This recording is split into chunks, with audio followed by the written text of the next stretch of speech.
आई भैया ये पूर्वी के भाव बा। एगो बिरहन अपना नैहर से अपना पति के याद कर रहल बारी। कैसे हो? देखी कैसे हाय हाय आई सभे सुनी। तोहरा पेला मनवा सहिया अरे दिया हो हाडे की भइल ना मिलनवा गवना बाकी हो जय हो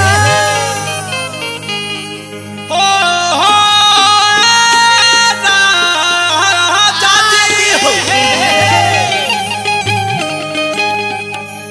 हाडे की तोरा पेला मनवा सहिया हरे की भइल ना मिलनवा गवना बाकी बाटे चाहताटे गोदी में खेलावना गवना बाकी बाटे चाहताटे गोदी में खेलावना गवना बाकी बाटे चाहताटे गोदी में खेलावना गवना बाकी बाटे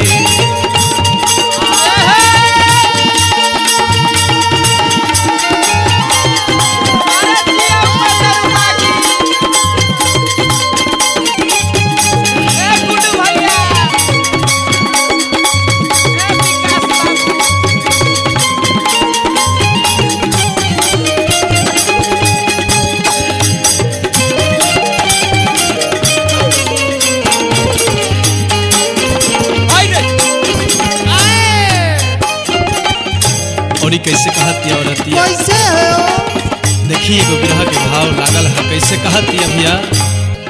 कैसे बताई हम भीतरी के बात हो कैसे बताई कैसे बताई कैसे बताई हम भीतरी के बात हो तनिको न भावे हमारा घरवा दुआर हो घरवा दुआर हो अरे पापी हो क्या हो?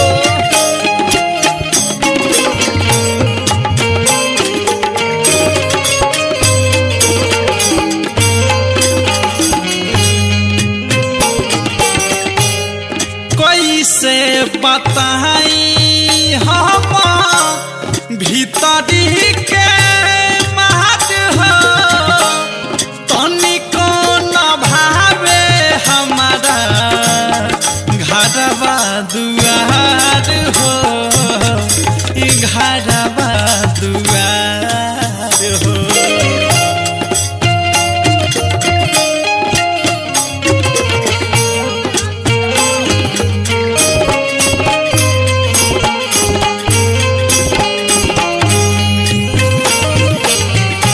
मिले खाती तरसा ताटे मिले खाती तरसा ताटे दिलवा के मैना गवना बाकी बाटे चाहताटे गोदी में खेलावना गवना बाकी बाटे चाहताटे गोदी में खेलावना गवना बाकी बाटे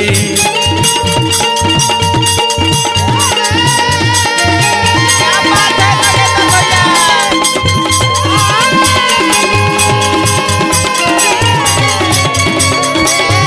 अरे गाना बजा दिए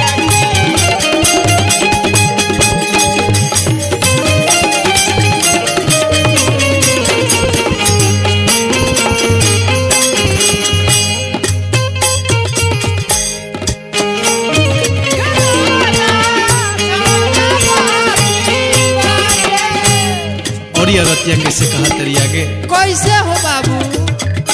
रीत से बताई कैसे काटतानी रहतिया रीत से बताई रीत से बताई रीत से बताई कैसे काटतानी रहतिया सुनत नहीं खनयवथे हमारो संगतिया हमारो संगतिया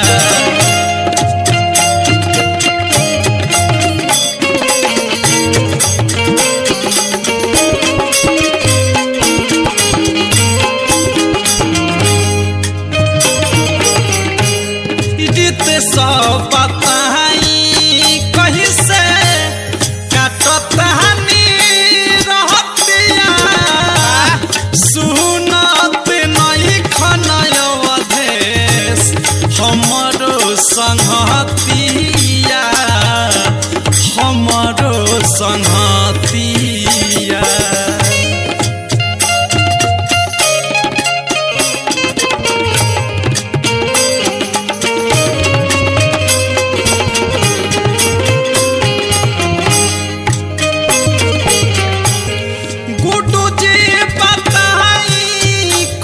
अरे गुड्डू जी सिसवन के गुड्डू जी बताई कहिया होई पटी छावाना गावाना बाकी बाटे चाहताते गोदी में खेलावाना गावाना बाकी बाटे चाहताते गोदी में खेलावाना गावाना बाकी बाटे तोहरा प्रेम मनवा सैया तोहरा प्रेम मनवा सैया ओइले नाम गानवा गावना बाकी बाटे चाहता